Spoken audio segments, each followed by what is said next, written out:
Hey fellow crafters, Christina here, owner of Maple and Sunshine Boutique. I just wanted to do a quick tutorial. Please excuse my war zone, but I wanted to show you how I do my wristlet straps. And I'm sure this is probably not new news to a lot of you out there. I'm pretty proud of my little brain for coming up with this, but I'm sure other people do it this way. But I just wanted to share in case nobody else has had that little light bulb moment of, hey, this is probably a better way to do it. So here it is. Basically, I have cut out I want a 1-inch strap. So I have cut out a 4-inch tall by, I think this is like 13 inches long, and that's going to give me about a 6-inch opening, or give or take, for the actual wrist hole. And I have pressed it, and I have adhered 809 or SF101. I love woven fuse from gotinterfacing.com, but I didn't want to use my good woven fuse on this because it's just a strap and you're not going to really be able to tell. So I just used one of the Pellon ones. So I have folded it in half, so it's 2 inches, and then I've opened it and folded the sides in, and then folded it in on itself again. So I'm left with a 1-inch strap.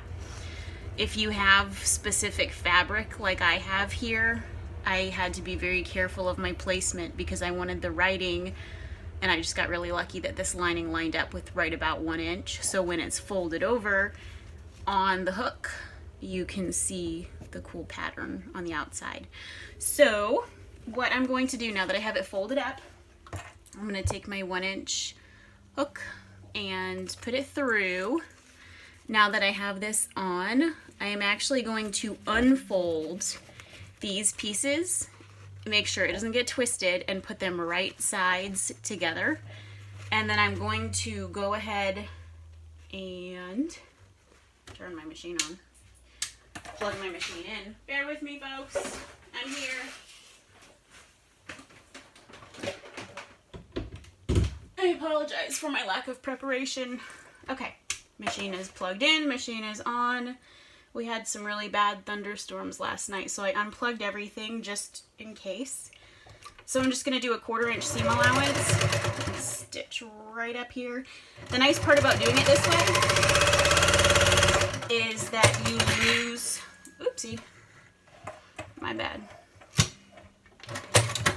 You lose that bulkiness. You can just hide the seam right inside of here.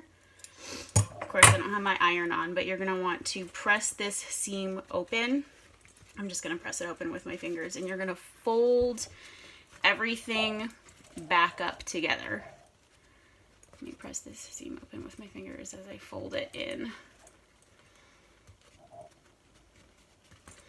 So you're just folding everything right back onto itself like it was previously. That's why you want to iron it and press it beforehand, so you have all those fold lines, and it's much easier to just get everything folded back into place.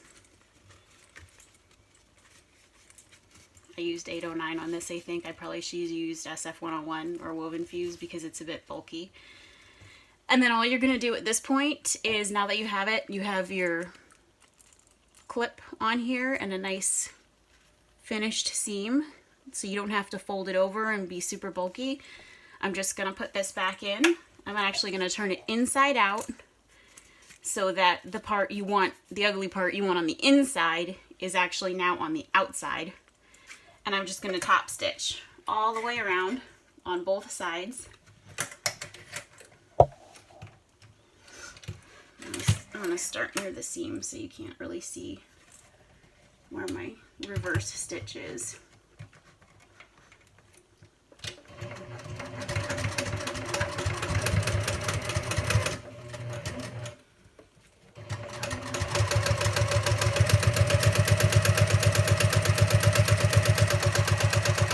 I'm just kind of using my fingers to guide it through. Make sure you move the buckle out of the way.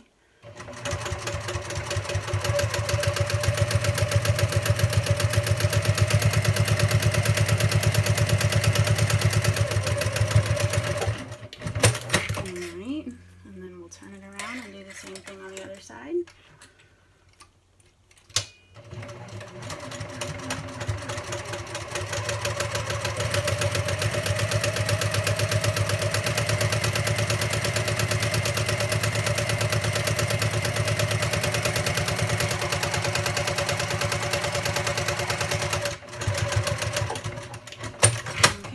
Wonderful. So now that I have this, I'm just going to trim my threads.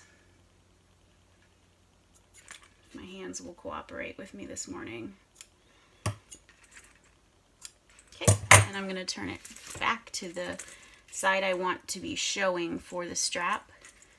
And I'm going to move my buckle down to where the seam is, and I'm not gonna put it right at the seam because it's a little more bulky. I'm gonna move the seam down just to the other side of it, and then I'm going to stitch right over the seam to hold everything in place and kind of hide that seam.